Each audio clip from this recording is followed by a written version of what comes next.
तेजस्वी यादव और आरजेडी को ये चीज समझ में आया ही नहीं कि कांग्रेस जो है साथ रह के और हमारी जड़ें काट रही है। यही रणनीति पे कांग्रेस कर रहा था, यानी कि आरजेडी को कमजोर जितना कीजिएगा कांग्रेस उतना मजबूत होगी। लगातार ये कहते आ रहे हैं कि कांग्रेस और राजद के बीच में कुछ भी ठीक नहीं। कभी सरकार बनाने की रणनीति को लेकर के काम किया ही नहीं, चाहे वो वोटर अधिकार यात्रा हो या राहुल जी का तमाम बयान देख लीजिए आप। बिहार में चुनावी मुद्दा बेरोजगारी है, बिहार में चुनावी मुद्दा पलायन था, बिहार में शिक्षा था, नौकरी था, लेकिन राहुल गांधी ने एक बार भी इन मुद्दों को लेकर के कभी कोई बयान नहीं दिया। कांग्रेस 2029 का लोकसभा चुनाव को टारगेट करके राजनीति बिहार में करती रही, अभी भी वही कर रही है और पूर्व में भी करती रही। कांग्रेस के पूर्व विधायक और कद्दावर नेता शकील अहमद खान ने एक इंटरव्यू के दौरान एक बड़ा बयान दे दिया है। उन्होंने एक इंटरव्यू के दौरान कहा है कि कांग्रेस को राजद से अपनी राहें अलग कर लेनी चाहिए।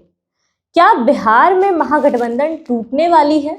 जो खबरें चल रही थी कि राजद और कांग्रेस के बीच कुछ भी ठीक नहीं है, कितनी सच्चाई है इन बातों में, बातचीत करेंगे। हमारे साथ बातचीत के लिए हमारे सहयोगी निशिकांत जी हैं। कांग्रेस और राजद के बीच मतभेद की खबरें आ रही थी, अब शकील अहमद खान बोल रहे हैं कि कांग्रेस को राहें अलग कर लेनी चाहिए। क्या कारण क्या है? देखिए, हम पूर्व से ही कहते आ रहे हैं, विधानसभा के 7-8 महीने पहले से ही हम लगातार ये कहते आ रहे हैं कि कांग्रेस और राजद के बीच में कुछ भी ठीक नहीं है। और ये राजद की तरफ से नहीं है, ये कांग्रेस की तरफ से है। और हमने ये भी कहा था कि देखिएगा, इस बार विधानसभा के चुनाव में दोनों ही पार्टियां सिमट जाएंगी कम अंकों में। हुआ भी यही। लगातार जिस तरीके की कांग्रेस की रणनीति रही बिहार में विधानसभा चुनाव के पहले से, आप शुरू से आप कांग्रेस की रणनीति पर ध्यान दीजिए।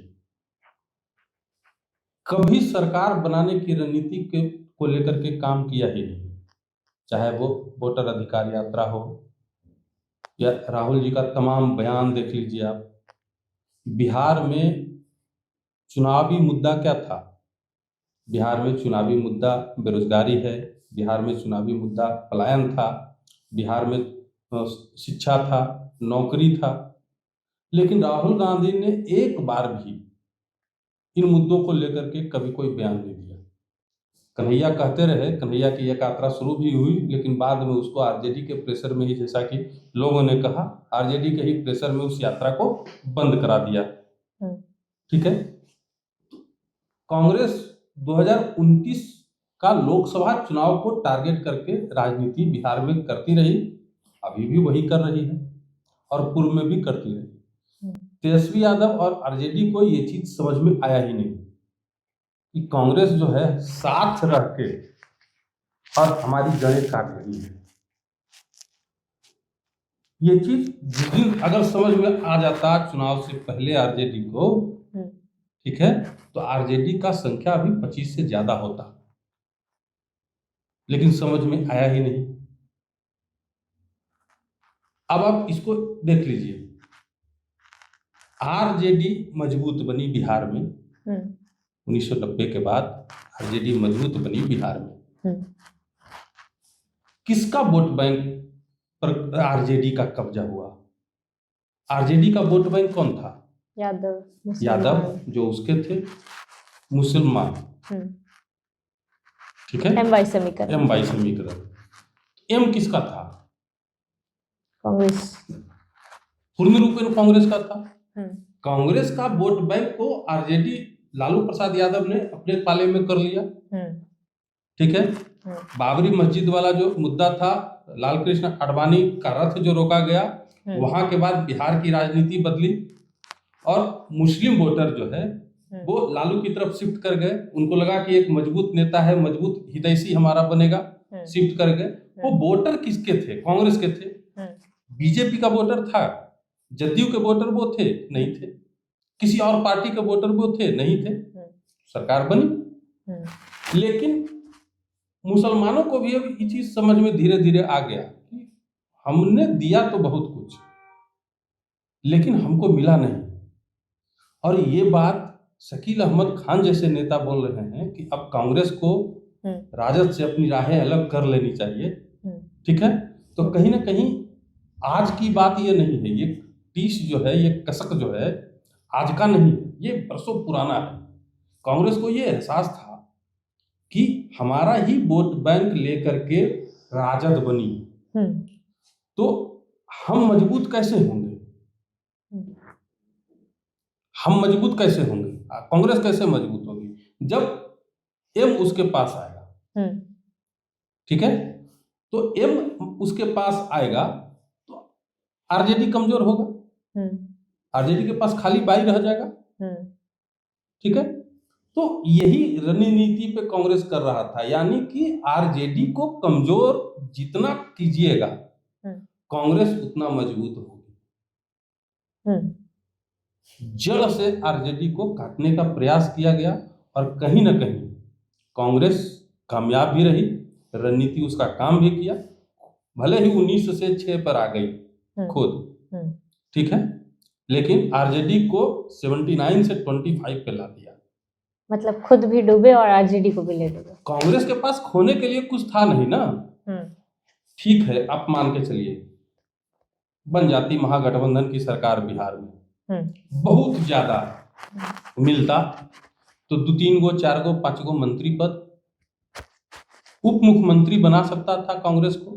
क्या कर लेती कांग्रेस, मुख्यमंत्री कौन रहता, आरजेडी का तेजस्वी यादव रहते, मजबूत कौन होता बिहार में और ज्यादा, आरजेडी। कांग्रेस तो फिर कमजोर हो जाती ना। जो थोड़ा बहुत मुस्लिम वोट या कोर वोट बैंक जो बीडीएम है, ब्राह्मण दलित और मुसलमान कांग्रेस के साथ है भी, अगर सरकार बन जाती तेजस्वी की तो उसको भी तेजस्वी यादव अपने तरफ ट्रांसफर करा ले। तो जो थोड़ा बहुत भी अस्तित्व 19-20 भी जो आ रहा था कांग्रेस को, अब वो भी नहीं आता अगर सरकार बन जाती तब। और अब 6 से 60 भी हो सकता है, यानी कि आरजेडी कमजोर होगी तभी कांग्रेस बढ़ेगा। क्योंकि कांग्रेस कमजोर हुई तो आरजेडी बढ़ी, फॉर्मूला वही है।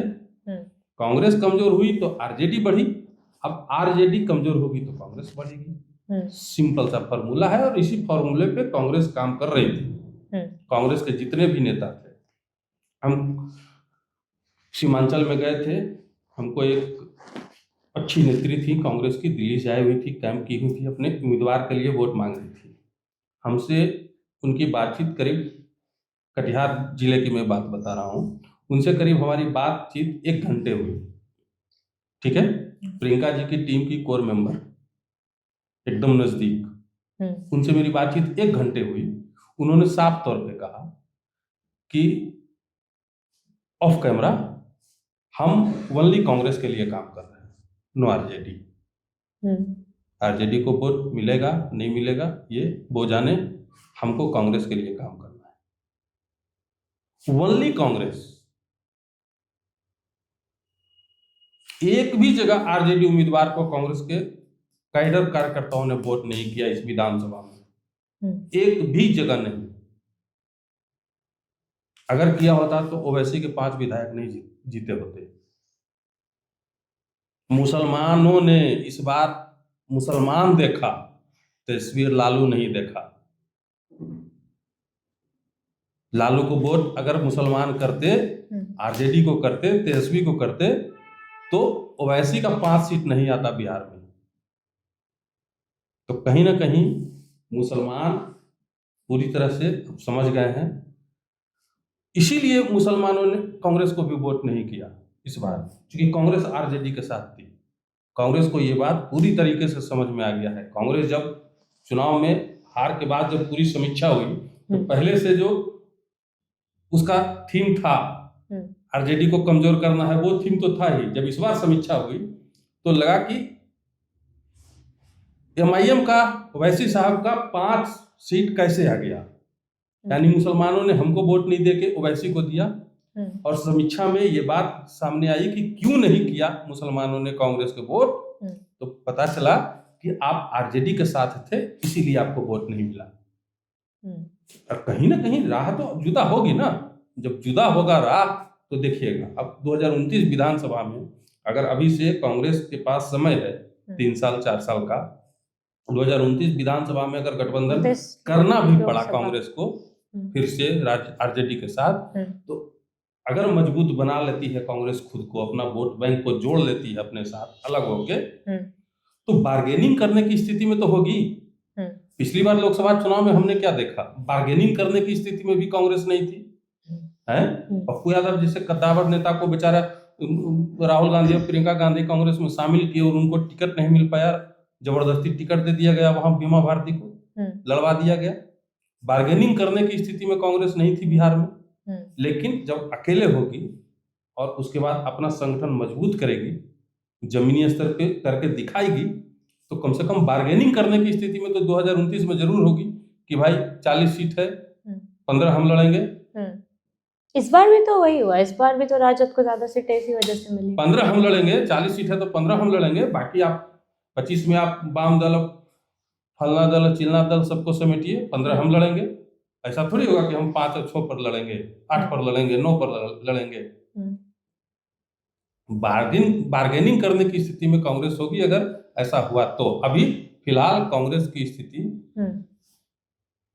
मतलब बिहार में ऐसी है कि कोई भी मंदिर का घंटा है कांग्रेस, वाम दल आता है वो बजाता है, आरजेडी तो बजा ही रहा है लगातार। मुकेशो सहनी भर चुनाव बजाया, मुकेश सहनी से भी नाराज नजर आए शकील अहमद खान। भर चुनाव मुकेश सहनी घंटा कांग्रेस को घंटा जैसा बजाया। ये कोई विधायक नहीं था तो कह रहे थे कि हम उप मुख्यमंत्री बनेंगे, कांग्रेस का 19 विधायक था तो एक और घोषणा नहीं हुआ कि उप मुख्यमंत्री कांग्रेस से भी वो रहेगा। बहुत सारी चीजें हैं, बहुत सारा फैक्टर है। बोल भले रही है आरजेडी महागठबंधन, वोट चोरी, ईवीएम हरा दिया, प्रशासन हरा दिया, सिस्टम हरा दिया, मशीनरी हरा दिया। हार का कारण यही सब चीज है। इसको जितना जल्दी स्वीकार कर लेगा सब लोग बेहतर रहेगा। कांग्रेस तो अपने जो उसका गेम था उसी गेम को लेकर आगे बढ़ रही है। अब धीरे धीरे कांग्रेस के सभी नेता ये बात बोलेंगे, अंत में पार्टी आला कमान को फैसला करना पड़ेगा, कहेगी भाई हमारे महागठबंधन से अलग है, हम अपना राह अलग कर लिए, अब आप अपने रास्ते चलिए, हम अपने रास्ते चलेंगे। सिंपल सा बात है। ये जो वोटर अधिकार यात्रा जो निकाली गई थी जिसमें राहुल गांधी खुद भी शामिल हुए, उनको भी कहीं ना कहीं अंदाजा था इन सब चीजों का, तभी वो आए थे बिहार में। हाँ, तो क्यों लीड कर रहे थे?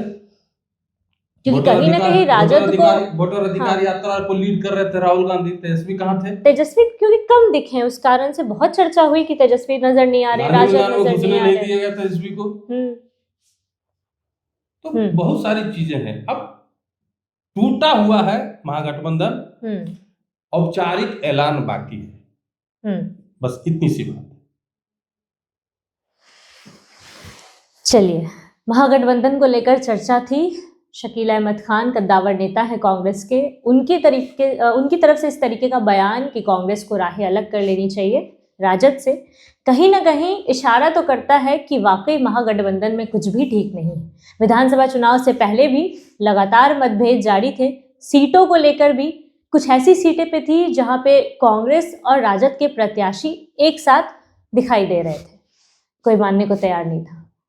ऐसे में अब चर्चा तेज हो चुकी है कि महागठबंधन में टूट होने वाली है और कांग्रेस अपनी राहें राजद से अलग करने वाला है, सिर्फ औपचारिक घोषणा बाकी है। पूरा विश्लेषण सुना आपने, आपकी क्या राय है? अपनी राय कमेंट बॉक्स में जरूर दें। फिलहाल के लिए इतना ही, बहुत बहुत धन्यवाद।